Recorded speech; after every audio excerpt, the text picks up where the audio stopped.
what if you could give every one of your customers their very own advocate, someone who was working on that customer's behalf, solving problems for them, connecting with other people in the organization, synchronizing whatever needs to be synchronized, orchestrating the perfect experience for them. Hey, greetings everybody. This is Deal. Again, we've rebranded Hyperengage podcast after 3 years with a new series named Cross the Funnel, and we've got our very first guest that has a real big story starting out from Berkeley, UC, and building out different products, in technology and real estate and all different industry verticals. This comes from stumble upon a product like Riptide. I mean, it's the reason we're here. We're going to dive in deep into this category is about this slogan that they have is around customer advocacy, loyalty, and this has a real big correlation. It's going to grow bigger and bigger with customer success and how your customers are winning. So today we're going to be talking about Riptide and their category and how they're growing, how they're winning, what kind of struggles they're sharing amongst all the Silicon Valley founders. And we're going to talk in a really candid fashion. So we're talking about Doug, who's the co-founder and CEO of Riptide. And it's another AI native platform, not AI powered like many 99% of the platforms that we get across, is the platform that is actually helping teams, growth-minded teams with customer advocacy. Thank you very much, Doug, for taking the time. Thank you, Adil. I'm excited to be here. Love that. I know this huge, I was your inception going the backstage as a founder building a platform like this, sitting in Silicon Valley, back in 2019 when AI, all of this evolution was still, in the air. We had like people like Elon Musk and going out on a Joe Rogan podcast committing that, hey, everything is going to be moved to Mars and we're going to, next 5-10 years, we're going to shift all the rockets or significantly lower cost. On one side, we're going to design a brain chip that's going to forecast all the disease and we're going to replace the doctors and all. In that time, you as a founder sitting in the valley, thinking about building a B2B SaaS with all the background that you have, how hard, easy was it? What kind of thought process that went into starting out this platform? And could you walk us through your initial journey? Yeah, sure, Adil. Well, Riptide is not my first rodeo. So I've been doing a lot of SaaS companies and I've been in AI for a very long time. I think I did my master's thesis at Berkeley was on using AI to design alloys. Is that old? And before that, I worked at a company that had actually used AI with analyzing echocardiograms to bring cardiology to Indian reservations. It was out of the Mayo Clinic. So AI was not this is my first go around with AI, and nor is my first go around with B2B SaaS. I had co-founded the company called Liquid Space, which is still out there and running and is doing quite well. And it's the whole idea of being able to go find an office anytime you need it. So so I've been doing software. I've been doing startups for a while. When I hit upon the notion with my co-founder of how do we change how service gets delivered to people. And at the time, what we really saw as an opportunity was to both help all size service organizations, from the smallest to the largest, accomplish the two things that as customers we always want to experience, right? You want your service provider to be present for you, not to be absent. And when you do ask them for some help, you want to talk directly to the right person. You don't want to just be, shunted to somebody else or face a brick wall or have to get escalated. And so we had built this idea, and we had this idea of Riptide.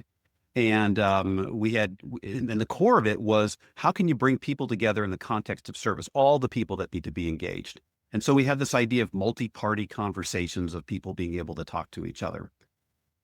And the idea made a lot of sense. People got excited about it, but it couldn't scale. And as a futurist, I've always been someone who's been bringing new technology to go ahead and solve problems. But here I had a problem that was missing the technology. We couldn't figure out how to make it scale. And to be honest with you, the business was on its last legs because if you can't get it to scale, it's just not going to go work. And then miracle of miracles, the idea of GPT was discovered. I mean, it truly is a discovery. And showed up just at the right time for us. And suddenly we had the technology, that now allowed us to go ahead and create a tool that allowed for every client, every business to be present always for their customers, not absent, to be attentive to them.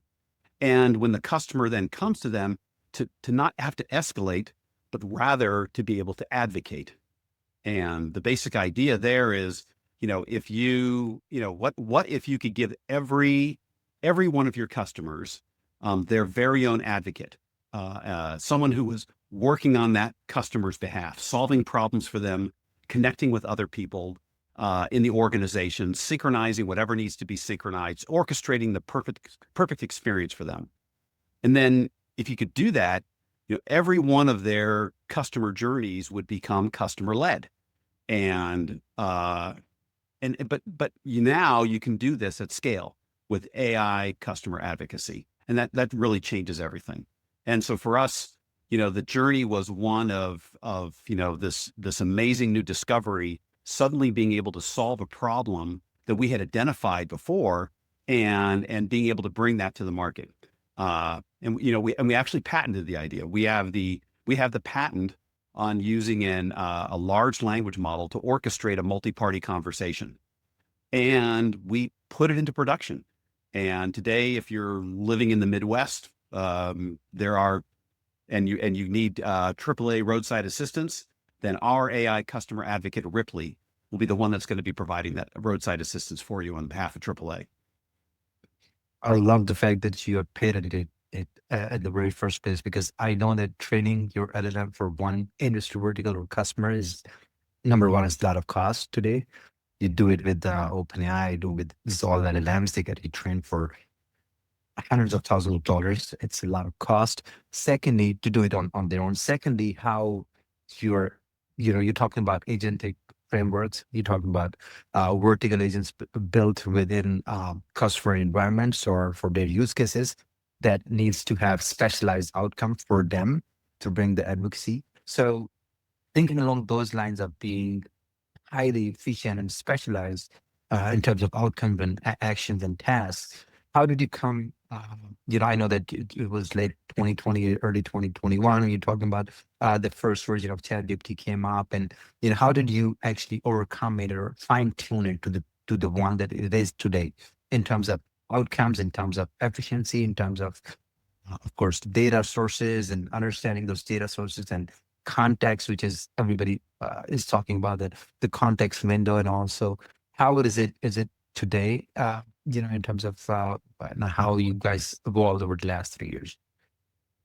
Yeah. So let's level set a little bit on that. So first off, GPT happened in 2022. That was when OpenAI ran that little experiment. It was going to be a little bit of a demo, and they put ChatGPT out there in November of 2022. I think that was the date, late November, because I remember it was December, right before Christmas, when I started playing with it. And what we figured out with GPT was think about the superpowers that this new large language model approach accomplished. And large language models had been around for a while. What was the measurable change that occurred with the introduction of GPT in late 2022, GPT 3.3, which is what it was that the size of the model was sufficiently large enough that it could begin to almost emulate human behavior. The Turing test, the idea that you would be interacting with a computer and you wouldn't be able to tell that it was a computer, that was suddenly achieved. And so when people started thinking about what can I do with this, the natural thing that you can do with GPT is you can ask it a question, and it has access to all the information it had been trained upon, and it can have access to other databases through vector search, RAG and so forth. So it can give you the answer. That's like the first superpower of AI, of the new AI. The second superpower, which has developed over the last couple of years and is very, very much in popular right now, is this idea of agency. that you can ask an AI that now has all this knowledge, that one of the things it can have knowledge about is how to solve a problem, how to perform a task, how to code something for you. So you have this idea of vibe coding and so forth. And all of that is based upon the idea that you can train an AI on how to perform tasks, and you can give it the knowledge as part of its training or as part of its data set that it can go ahead and retrieve, and that AI can, in the context of agency, accomplish that task, including reasoning about how to accomplish the task and reasoning about what other tools to call and bringing those tools together. Now you have the notion of an agentic framework. That's the second superpower. We contend that we have identified a third superpower for AI. Really, Dan? That's interesting. Yes, and here's the third superpower. What have these AIs been trained on? All the AI models have been trained on human literature, and human literature has at its core dialogue. And if you think about a Shakespeare play, all the way up to a Jack Reacher novel, you know, they all involve dialogue, a little bit less than a Jack Reacher novel, more action and so forth. But they all involve dialogue. They all involve multiple roles, multiple people that are working with each other. And if you think about an actor, one of the things an actor, you know, in a play, the first thing they want to know is, what's my motivation? And what's the motivation of these different characters that are going on? So the AI has actually been trained upon all of that. And if you think about those first two superpowers, they're not tapping into that. They're tapping into the base of knowledge. They're tapping into its ability to follow a set of tasks. But what about this ability to understand human dialogue and the way that people will talk? And so what we have done is we are now exercising that capability to create this third superpower, which is the idea of, you know, imagine when you're talking to ChatGPT, and I'm sure you've used ChatGPT sessions, and it's giving you the answers. But what if while it was talking to you, it was also talking live to other people and asking them questions on your behalf, Adil? So if Adil had gone and said, hey, I'm not going to be home when this delivery is going to happen. Can you go ahead and you do it? Can you do it next Thursday? Okay. So in the first superpower, it's going to look up that information, and it doesn't know, but it might have some data somewhere that says that, you know, generally the answer is yes. And it'll say, hey, Adil, sure, yes. That's called a hallucination, right? Because it's going to generate, it's generative AI. So it's going to generate an answer. And in this case, it's generating a made up answer. And the answer is wrong, you know, but it tells you anyhow. You don't want that superpower. The second superpower is maybe it can go execute a task. So maybe this has the ability, if you asked, I want to go ahead and schedule this tomorrow, it has the ability to go tap into Salesforce and be able to check and see if the schedule has, if there's a schedule opening tomorrow, and if it has the ability to go ahead and schedule that appointment. And it can generate a task to go do that, and then maybe generate an answer back to you. Now, here's the third superpower. What if it knew that it could open up a case in Salesforce or in whatever tool, and it could engage a human agent whose expertise it was in scheduling something. And so when you say, hey, I'm not going to be home, could I do this tomorrow? It says, hang on, Adil, let me check on that for you. And then it starts a conversation with Barbara. And it says, hey, Barbara, Adil for work order this wants to reschedule for tomorrow. Could you do that for me? And Barbara checks in her system. She says, sure, got it, done. And then Ripley comes back, Adil, I'm happy to go ahead and share with you. We've been able to schedule, we have openings tomorrow for the following times. Which one would you like? That's advocacy. So we're engaging this third superpower, which is with the ability now for an AI to have the purpose of making your experience amazing, or the purpose of retaining you as a customer, or the purpose of giving you the greatest value from all the offerings that, you know, your AAA membership or your Costco membership may have for you. And the ability to understand the rest of the organization, who are all the other people in it, and the ability to simultaneously have a conversation with those other people to go ahead and resolve whatever issues or to get the answers for you or working on your behalf to accomplish that. That's the third superpower. So you combine that with access to all the world's knowledge, the ability to do all the tasks, and now the ability to tap into the rest of the organization to get something done. Now you have the ability to do AI customer advocacy. I love the way that you put it, because my CTO has been extending all of this for so long. He studied AI, we're building platforms and all, and that first two version, that is good. But third version is more about like how we are perceiving it is having one sort of a wide agent that knows everything, and then that leads the agents that are more specialized and they have specialized capabilities around different tasks, different workflows and all. And we'll definitely will not go down deep into the intelligence layer of AI at the backstage, but we would love to know more about like a little bit of your stories, like how you're reading with the customer. I'm super excited of knowing this concept of, this concept has been, been quite a noise, like Anthropic is building a lot of these, skills and a lot of this, but from the standpoint of customer advocacy, the way you're putting it, I found it really, really interesting. Could you help us get a little bit about some of the workflows of some of the customers that you're serving at hand, and some of the use cases that we drill it down, and then we'll take it from there on the post-sales side of things.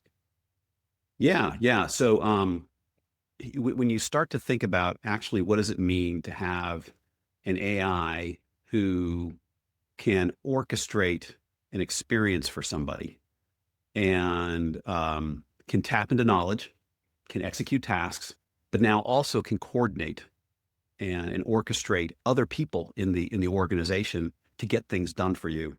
It really can change everything.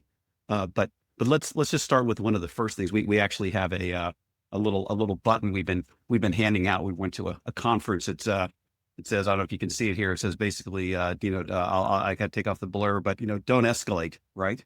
And the whole idea is that escalation is failure. And so just think about a first use case of just classic customer service. And I'm going to go ahead and put a chat bot in front of you. And the person asks a few questions. Maybe it's an agent force chat bot, who knows what it is. And when the AI can't figure out the answer, what does it do? It punts, right? It escalates to a human being. And escalation is failure. That's when you're saying, basically you're shouting into the phone, representative, or you're saying, I want to speak to the manager, right? And we like to say, don't escalate, advocate, because what happens is instead in this workflow, now when you're interacting with that AI, the AI is always present. It's part of the conversation you're going to always have. It's always there. And anything you ask, that AI says, either here's the answer. Oh, your ETA is at 10 p.m. Or your delivery is running on schedule, or here's how that will work, or I've taken care of that update for you, or it will say, I can't take care of that for myself. Hang on for a second. And then it will work behind the scenes to take care of those issues. And also other people can do that. So let's talk about a couple real examples. One of our biggest clients is, as I mentioned, AAA. And if you think about the common mantra of using AI in customer service, one of the rule number one they say is, whatever you do, don't put it in front of customers in stressful situations, right? So what could be more stressful? And first of all, our AAA that we work with, covers like the Carolinas and Michigan and in Nebraska. You've been following that winter storm. It hasn't affected us here in California, but that went through everywhere else. I mean, feet of snow and, blizzard conditions in places they don't know how to go deal with blizzard conditions. Those are our clients' customers, members, as they call them. And those people are in their most stressful situation.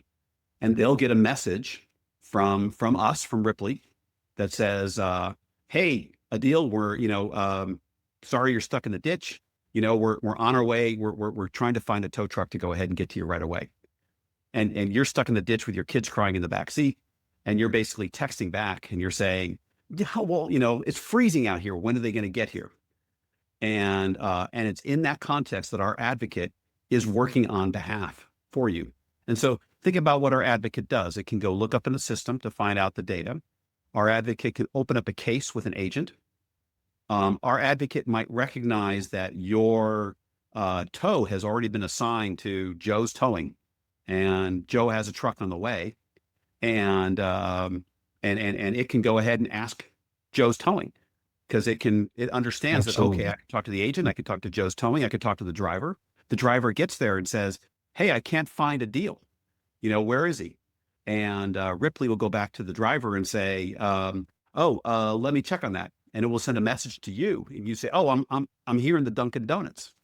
And it says, hey, he's in the Dunkin' Donuts. He said, oh, great, I'll be right there. And you could be saying, yeah, let him know I'll get him a coffee and a donut. And he'll say, okay, what kind of donut would you like? And it's administering, it's solving this problem. And it could be going, this guy says, hey, the driver could go back and say, oh, I can't get the deal's truck. I'm going to need a bigger tow truck. And that would then cause not Ripley to go to you, because you can't solve that problem, but Ripley to go to the agent to say, hey, agent, let's go ahead and call out a different tow truck to go ahead and show up. So it's coordinating on this behalf to bring all these people together to solve that problem. Does that give you an idea? Oh, we'll love that. Love that. I see it, and now I also I'm trying to relate it more with the post sales as well, like the success side of things, like in tech, like how this relates to a range of different use cases when it comes to customer retention and adoption to the technology or product, starting from onboarding and making sure that everything is success on the way, like customer lifecycle management. And it hits the bottom line funnel, which you explained. It needs to solve the bottom line problem that a deal to find the toe, right? So Yeah. the right at the right time, and whatever it takes, that agent needs to do it. So now thinking from that perspective, post sale, like the go to market side of things, how do you think, like could you also walk us through some of the stories, like how you're managing internally, how your customers are winning, any kind of success metrics or tracking that because a lot of data that tells you not just the interactions or all of them, but qualitative data is playing a big part, especially that second and third version of AI capabilities that you mentioned, like reasoning models, a lot of these models that are understanding a deeper context dug down into these conversations when it comes to CRM notes, emails, meeting notes, and how people like post sales are merging success. So I want to know more like how you're doing it internally for your customers and how you're tracking success from onboarding to of course, expansion and all. A lot of these expansion models that I do see some of your features that has some real growth opportunities to unlock. So how you doing it internally using tech, using data, of course, using AI, using your own tech. Sure. So lots of topics you covered there. So let me go back and start with the metrics that we've been able to go ahead and prove that are benefits. So the particular use case I've been talking about, and this applies, as we've talked about, like in roadside service. We also have clients that are using us, companies that sell products into data centers, that are, your router goes out and I need to go ahead and get a technician to go fix that router or replace that part. And I have a service level agreement that has to happen. That's a very complex activity. We have companies that are using us in the context of food delivery. So now you're trying to go ahead and get that meal kit delivered to that house, and you have to coordinate between the different parties there. And one of the kind of things that we see is that the impact when you roll out our technology really impacts on three different parameters for the customers. It's trust. It basically, with advocacy, one of the things we found is we're able to solve this pilot hell that AI technology has been stuck in. Lots of people are piloting new ideas, but getting into production is really hard. And we're able to solve that because we've solved the problems of trust, speed, and ROI. So first off, think about how trust gets solved. When you deploy your AI, your question and your customer's question is, what if the AI doesn't know my answer? What am I going to go do? Well, our AI, if it doesn't know the answer, is going to ask somebody, because our AI, our advocate, it's a coworker. It's not just working on the side to work on tasks, but it can ask other people for help. So you can trust it. Because you can trust it, both your customers and you're able to deploy it almost immediately. And so we can go into any situation. We're able to basically, configure this in about 30 days. We coach up Ripley. We wire Ripley into your systems. And in 30 days, you can deploy Ripley, and you can deploy it with confidence, because if Ripley doesn't know the answer, Ripley's going to ask somebody else. And because you can deploy it so fast now, and you can deploy it with confidence, you now get that third element you're looking for, which is your return on investment. And so the companies that have deployed Riptide have seen an immediate leap in customer satisfaction.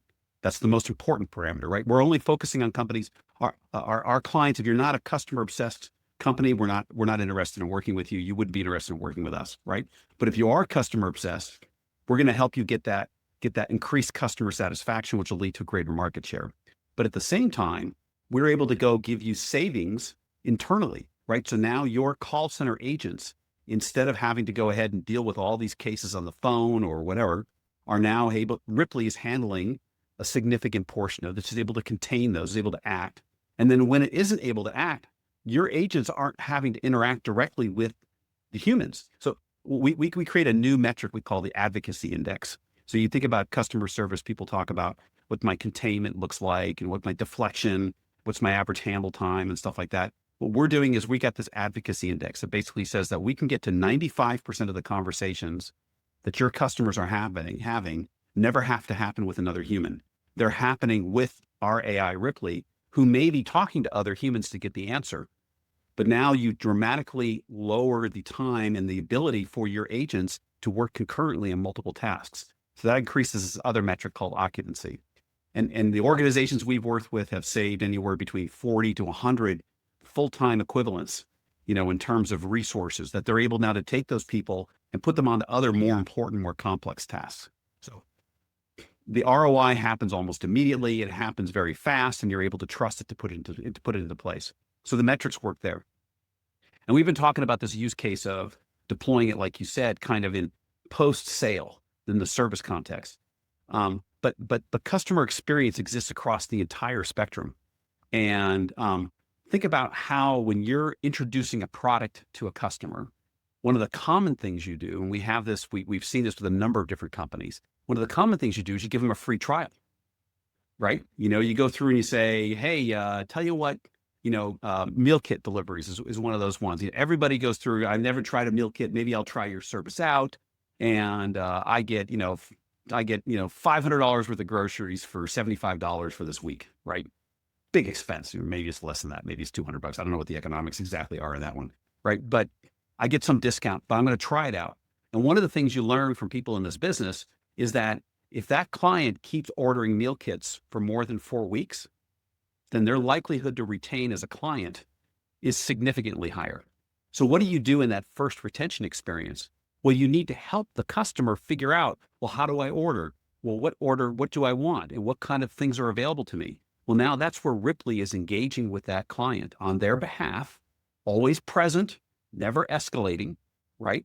Being able to ask them questions and being able to help them pick meals and being able to increase the retention. So what happens there is now you have increased retention through trial, which lowers your cost of acquisition for that customer.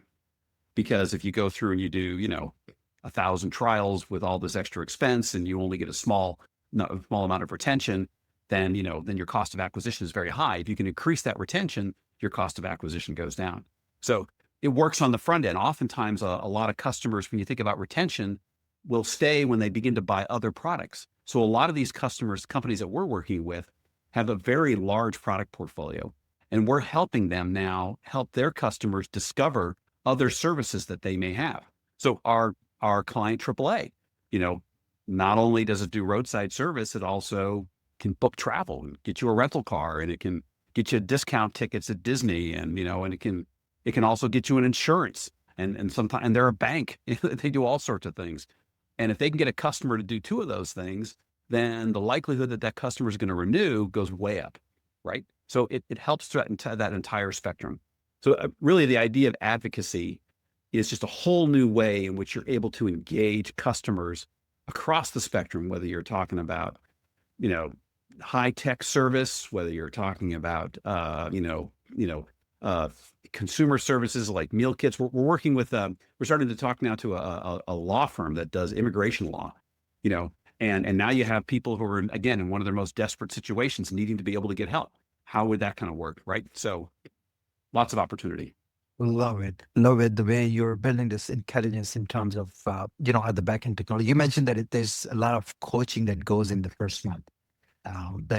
By coaching, you mean like fine tuning and making it specialized, like multi-function agents or AI Yeah, capabilities for that function? let's go a little bit deeper into how we actually do the technology. So first off, Mhm. we're using we're using OpenAI models and we're using other models, but we're using them off the shelf. We are not training our own model. So what this allows us to, and one of the we made this decision early because one of the things we found, and remember I told you, all of these models have been trained on human literature. What we have done is we haven't had to train these models to do something different. We just discovered a hidden capability that other people hadn't tapped into by understanding this ability for these models to understand dialogue. So we're able to use the models off the shelf, and the models just keep getting so much better. Every 3 months they're exponentially better. That we're able to give them more and more complex scenarios. And so what we have done and what we've patented is a very sophisticated, you know, prompt structure and mechanism now to go through and continue to maintain the dialogue, manage the conversational dynamics that are occurring, and Like be the able multi-function across. multi-party, right? So just think about, like, if you just think at the technical level, if you're now texting me, so I have to be able to receive a text message to be able to send text messages. I have to have that message come on in. I have to compose that into the prompt that has all the information about the purpose. I have to pull in from systems like Salesforce and everything I can do about a deal current work order. So we actually create what we call a digital twin, so that Ripley knows every 15 seconds everything that an agent who has the access to the screen would know about a deal and his current service. And it also understands the concept of time. So we let it know that, right now it's 9:07 a.m., but according to Salesforce, your ETA is, you're going to be the tow truck's supposed to be there at 9:05 a.m. So if you ask what's the ETA, if I say it's 9:05 a.m., well, you would say, well, that's 2 minutes ago, right? But Ripley knows that because Ripley said, oh, I tell you what, the current ETA I have is in the past, so that's no longer any good. I'm not going to give that answer to you. I'm going to go ahead and open up a case. So I need to know how to open up a case. And then I need to go through and say, well, do I open up a case or do I just send a note to the provider that's been assigned? Well, I know which one's which. So we build all this infrastructure, all this engineering around the large language model, whose job it is to constantly be saying, who should I be messaging? What task should I execute? What information should I be gathering? Which person should I be talking to? What should I say to all these people? And then again, and doing the conversational dynamics, keeping track of time. Interesting. Interesting. And how hard or easy was it to, go in different customer segments and industry verticals? Going wider than, narrow down into one niche and make sure that you do it right, doing all the intelligence that it takes. I know the workflows change significantly vertical to vertical. So how do you go about, like, from the go-to-market standpoint, how big of a challenge was it to do the right engineering, or I could say train the right your AI on the right accurate models or workflows for that particular industry or customer? Well, I would say it's pretty tricky, but we figured it out and we're able to do it very quickly. So Very quick. we can usually within a Like week. sort of ontology or concepts that you build at the back end, or what was it like? I don't even intelligent concept. I'm not a technical co-founder, I'm the CTO. I'm just learning things from people like you, and this is Yes, quite a bit of learning from me. and ontology is one of my favorite words. The understanding of the structure of knowledge, right? So Yeah. yes, So you can do it for one niche, like you're targeting more towards P2P, SaaS, or software productized services or subscription-based services. But if we are to think about like a law firm or, a clinic or a wellness center or real estate brokerage, it's going to be slightly a different path engineering-wise to do it right. You're talking about like multifunction operation that you need to coordinate, like agent needs to go across and reason with it. for a different vertical, all of a sudden is going to be a whole new job. How do you see it engineering wise? Yeah, we have built the structure that allows us to do this very quickly. So there's certain things that are common. You want to interact with the person. You want to trigger a notification. We call them advocacy notifications. So one of the questions we get asked all the time is, how do you switch people from just, calling in all the time to actually sending, responding to my texts? And part of it is you don't send them a text message that says, here's this information. Don't ask me anything. You send them in a text message that does exactly the opposite. You send them more. You basically say, hey, Adil, I just want to let you know, this is what's happening. If you have any questions or concerns or new information, please let me know. And so you trigger that. So what's going to trigger that message? So we need to understand the workflow for the business. And so we come in. So I will say, like I said before, we built the structure to allow us to do this quickly. But another side of this is we become intimately involved with these businesses. So we're not just handing them a set of tools. When we team up with a company to go do this, we get deep into that business, and we have to understand the business at a level that's deeper than like your classic CRM or provider or something like that, because most those businesses understand how the business works on its happy path. We have to understand how all the things break. What are all the things that can go wrong? And so we get deep into that business. We understand what are all the exceptions, and we're triggering advocacy messages and notifications and outreaches to people because you want to make the journey customer led. So in order to make the journey customer led, you need to go ahead and create an opening for the customer to lead. And so we trigger these conversations with these people to go ahead and make it be customer led. And then when the person responds, now we have to say, well, what should our AI do? And there's an example I like to give. So you live in the Bay Area. Where do you live? I live quite far from Berlin, like Dublin. Okay. This Well, is around 30 I used to live in Santa Clara, and for a short time, my wife was a barista at like Lawrence and El Camino, right? Okay, it's the busiest Starbucks in the Bay Area. Okay, and she had the morning shift, and she got thrown in, and I like this, and there's there's like 170,000 different combinations of drinks that they have to go ahead and know how to make. So the analogy I would give for GPT is, imagine you took this, like, the smartest kid out of high school, and you dropped him into the Starbucks. And the classic GPT is you put him in there and you lock the door, and he's there by himself, or she's there by herself.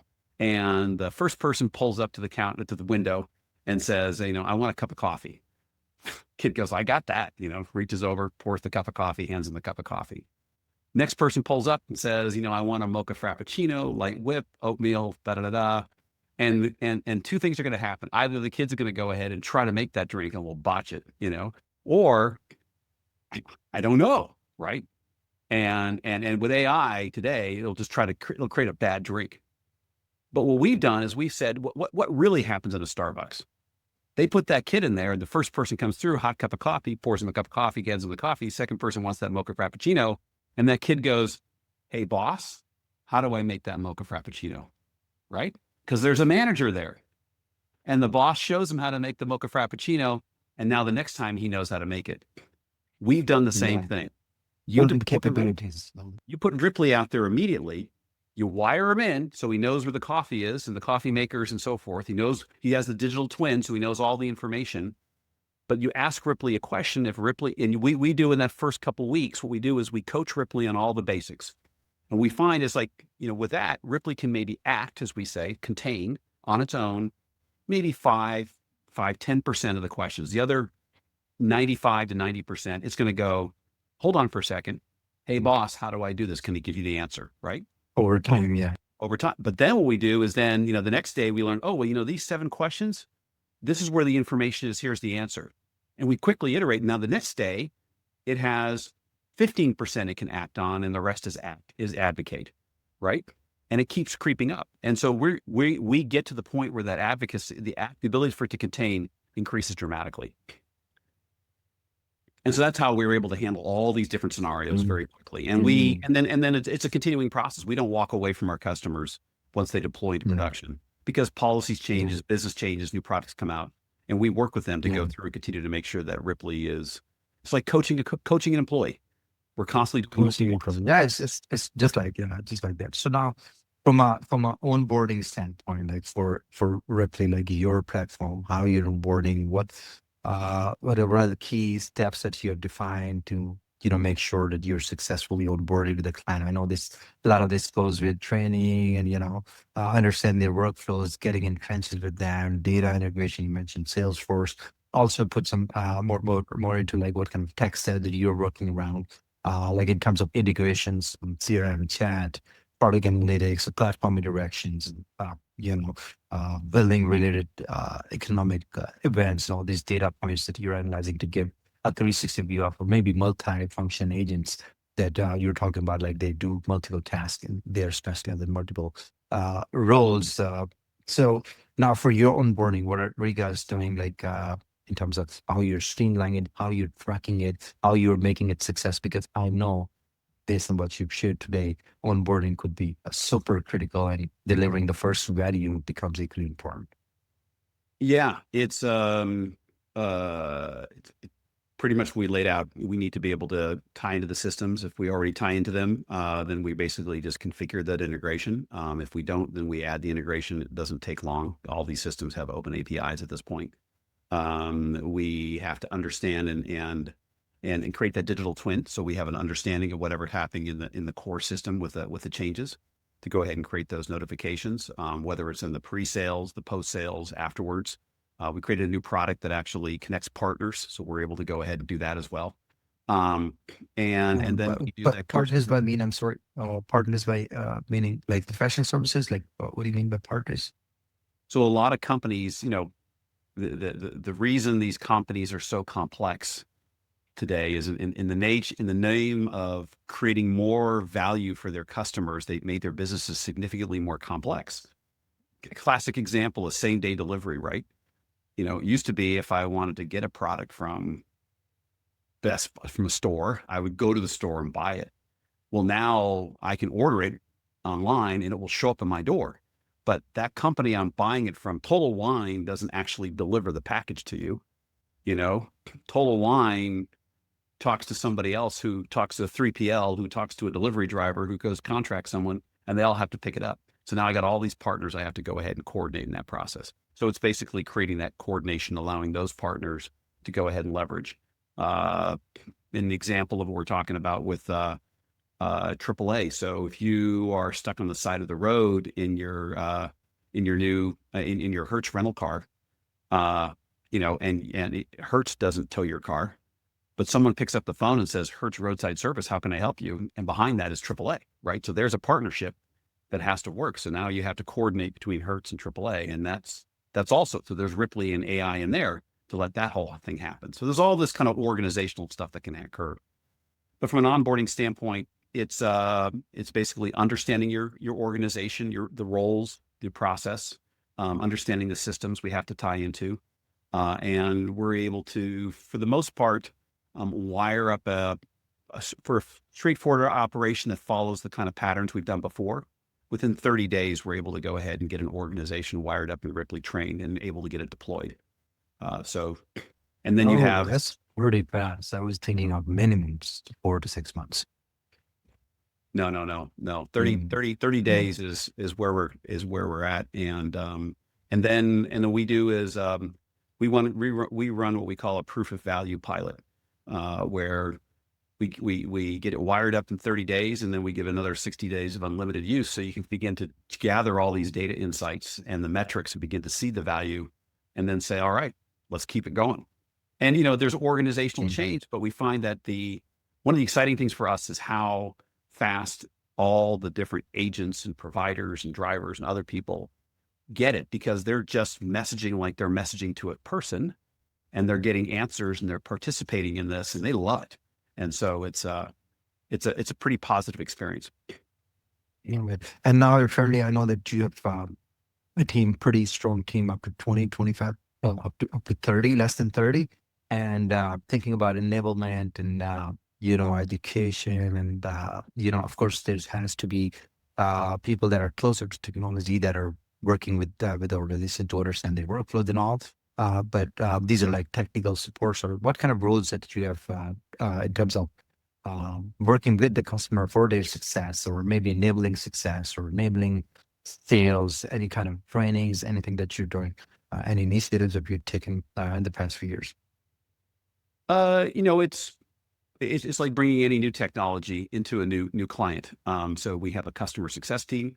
We have a sales team, and the two of them work hand in glove to help customers understand what advocacy can mean for them, and how it can transform how they think about how their organizations are going to work with their clients and how those customers will experience it. And then the customer success team follows, or hand in glove, to begin to do that mapping, that understanding of, okay, well, what is your organization? How does it work? What's the opportunity? Where's a couple first use cases that we can begin to immediately show some benefit? You can begin to get that ROI. And what's interesting is that our clients so far have funded their Riptide using operational budgets, not capital budgets, because they're able to see the ROI so fast. So that means that puts more kind of a positive pressure on you to be more tangible or ROI driven and all of that. So you mentioned in the first, it falls out naturally of the, I mean, that's the point. I mean, and we're growing very quickly. We're profitable. We're not worrying about our burn rate. I mean, we're a burn rate. We're a runway, put it that way. We're growing well, and we're able to do that because we're able to deliver so much value to our customers so quickly, and they're able to adopt us much faster.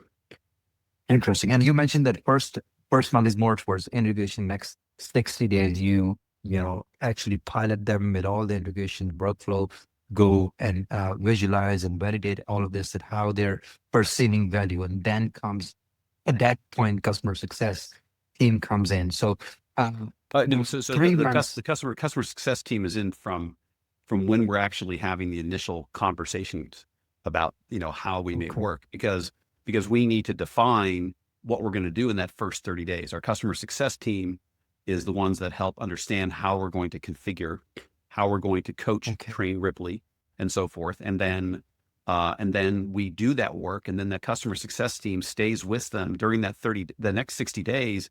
That's all customer facing, in production, real use, right? And their teams are really using it. And we can roll this out incrementally. So we can go through, if you're like, if you're nationwide or you're global, we can go through and say, hey, let's just go do this in Portland, and let's just start here, and we can and we can go do it incrementally, and we can do it at different layers. So we let organizations adopt this thing gradually so they can manage the organizational change. But that tends to happen fairly quickly. It's like, okay, today we're going to do this city, and then we're going to do the state, and then 2 days later we're going to do the other 7 states, and then we're going to do the rest. So it goes very quickly in terms of how the rollout normally works. And then when we move into production, we stay with them. So our service level agreements include continuous update of Ripley as time changes, because your business changes, right? And your employees have to keep up. So it's just like training an employee. New use cases come, new edge cases, new pain points, new workflows, all of this. And of course, on the customer side, they're also learning, to making their workflows more, I would say, repetitive and more, systemized. And they're applying other AI and other categories for other superpowers. And one of the cool things about Ripley is it orchestrates. So Ripley it works with all the other AIs as well as talking to other people, right? And because you think about all these people talk about orchestration frameworks, and all the orchestration frameworks is, how can I get my AI to talk to other AIs? Well, what if you had a next level orchestration framework that could talk to all your people and to the other AIs? That's what advocacy is. That's that third superpower.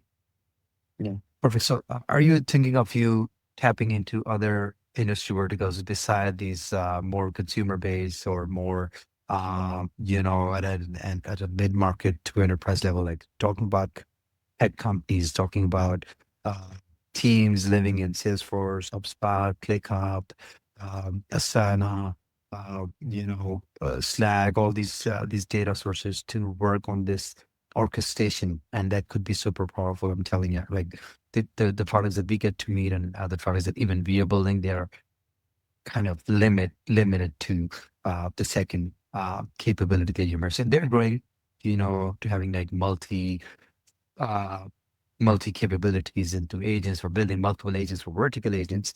But when it comes to communication, when it comes to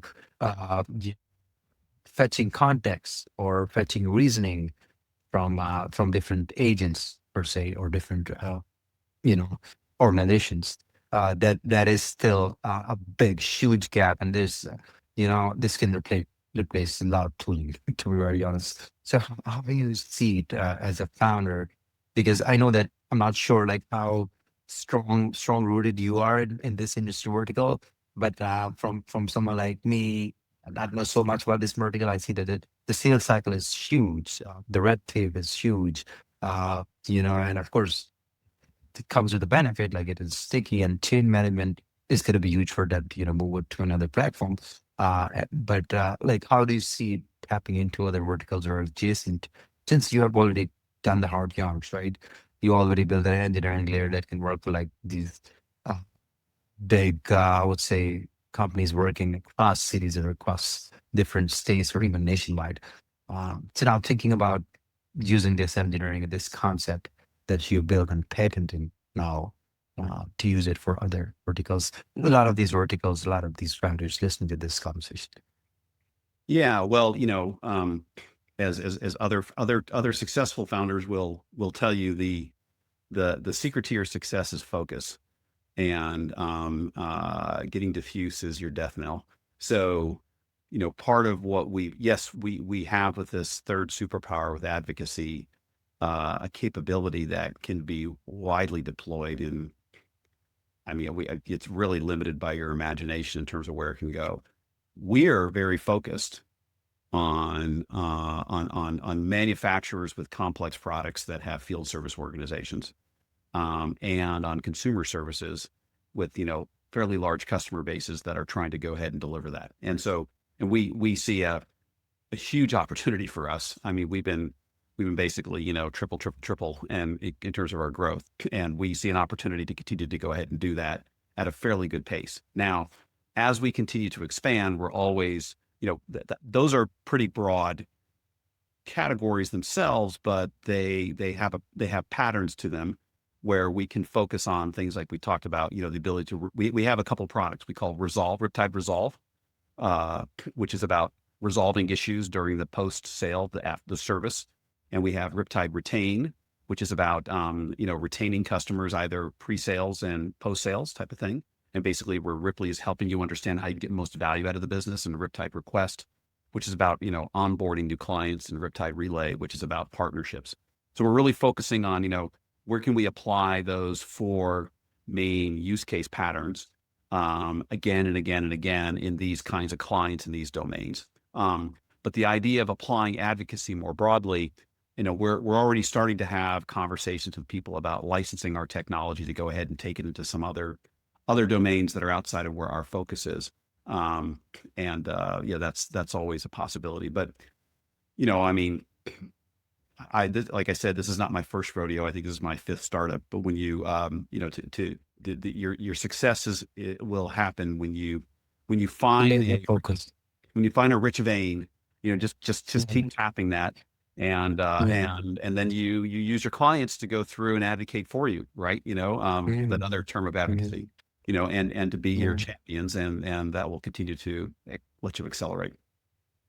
Absolutely. I love the way you put it. Like it's always good, like no matter like 5, 10, 15 years down, you can definitely put it out for licensing and all. But at this moment, if doing it well in one industry vertical, that is complex enough for Well, doing well as and well as I would add that this is a unique time it's a unique time in human history, but it's certainly a unique time in technology history. I mean, there's the advent of the computer, the internet, mobile, and now AI, and this is the biggest change ever. And it is happening so fast. I mean, literally, the AI models are getting exponentially better every 3 to 6 months. And so the capability of what this can do is dramatically different. And so, the ability for it to go ahead and be able to extract and pull knowledge out in a way it couldn't before keeps changing. Though, there's a limit to how much benefit can you get out of that. But now you start to apply it to go through and work on, protein folding, and so forth. There's a lot of different ways you can do that. Then you look at what you can do in terms of getting it to do tasks. That keeps increasing, and the agentic framework's there. Well, like I said, by opening up this third superpower, by creating this third way of thinking about how these AI large language models, the kinds of problems they can solve that people hadn't thought about, that's what we've uncovered.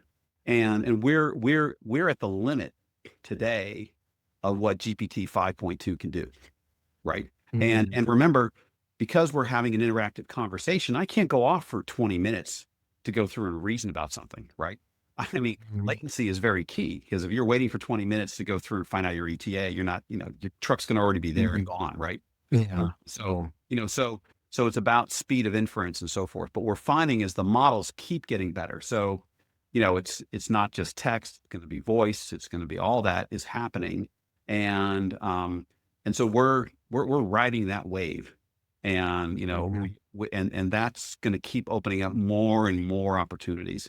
And if you take the fundamental idea of like, what would it mean for every one of your customers to have their very own advocate who is dedicated to working on their behalf to get the most value out of your business every moment, every day, all the time, with complete information on everything that the customer has ever done and every conversation they've ever had? What could you do with that? That's the business we're in. That's advocacy. That we want people to kind of rethink what that could mean for them. Come to us and we'll help you put that in place. Love it. Love it. Let's end with this. I'm so looking forward to, going inside the platform. I would love to maybe schedule a call later, or maybe early, later this month, to see the product in action and all. And got to learn a lot, by the way, this capabilities and how they're growing, and what is the AI behind it, like AI behind AI, and all of that, and the coordination part. One last thing before I set you free, Doug. So in terms of, this is a big talk of the town also, like, what is the best reasoning model that can understand the longer contextual window, and that has a memory contextual window in terms of the complex use cases that are more like industry related, like data, like qualitative sort of, models? Like, what do you recommend? Or is just not just one? You need to work through 3 or 4 different LLMs as a consumer. Like, let's say for myself, like for a success plan I'm making for a client before I go to the meeting, or I want to relate it with some of the ROI conversations I had 3 months back, similar to what you're referring to, like communication with the different data points or different data layers, or different reasoning with different, or different, I would say, different information, setup information. So what data, so what LLM that you recommend for consumers? Like, Well, there's people out there who are always trying all the different LLMs out there, and I end up running into, everything from Gemini to, Anthropic to, Claude and to GPT. I think actually the question let me actually answer a slightly different question. So there's not one AI problem we're solving. There is this problem of immediate communication. For that, we're using right now OpenAI's models, the 4.1 and GPT-5 and so forth for that. And we're doing that because we need that low latency. We have other AI that is actually looking at all the conversations that were actually being conducted and figuring out how to enable our AI to be better. And so that's a reasoning model. So we have another model that's looking at the output of our current model to figuring out how to go ahead and continue to improve what we're doing. So we have a continuous improvement activity. We have another, and for that, we're using the larger reasoning models for that purpose. And we're saying, is that Claude? Is that Anthropic? Is that Claude? We're still using OpenAI models for that as well. Where things are getting interesting with different models is as we start to experiment with voice, which will be coming pretty soon. There, what we find is we need to use the challenge you have there is you need to be able to go ahead and do complex reasoning, but with low latency.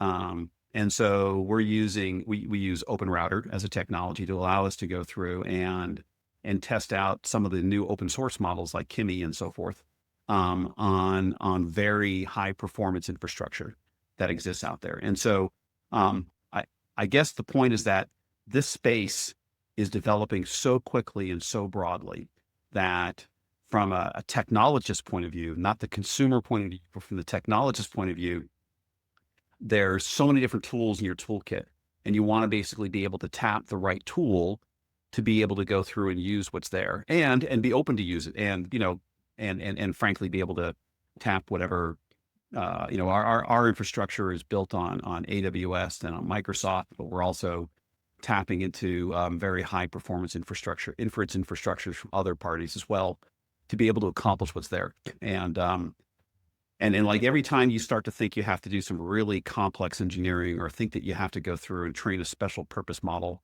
I would say, pause for a second and see what new tool has just appeared last week on some new infrastructure that's even faster, and see if the bigger brain can solve your problem without you having to do a lot of engineering. Absolutely. Yeah. This could be like open source tool that you can build on top. Yeah. And it's also accessible that's out there. It's incredibly powerful, and they keep getting better. I mean, there's trillions and trillions of dollars being invested to make this happen. And so, this is the biggest technological wave of, like I said, the last many decades. Yeah, my life is separation. Just 32, yet to explore more. So, Doug, it was really nice meeting you, getting to know you more and what you're doing.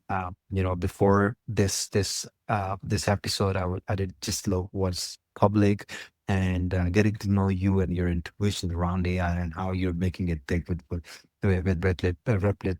And I think there's so much that we're yet to see, in terms of enhancement of the AI as you grow more with these customers and understanding their workflows and expand. So, wishing you all the best with that, and thank you very much for your time today. Thank you, Adil. Take care. Good to be talking to you. Thank you.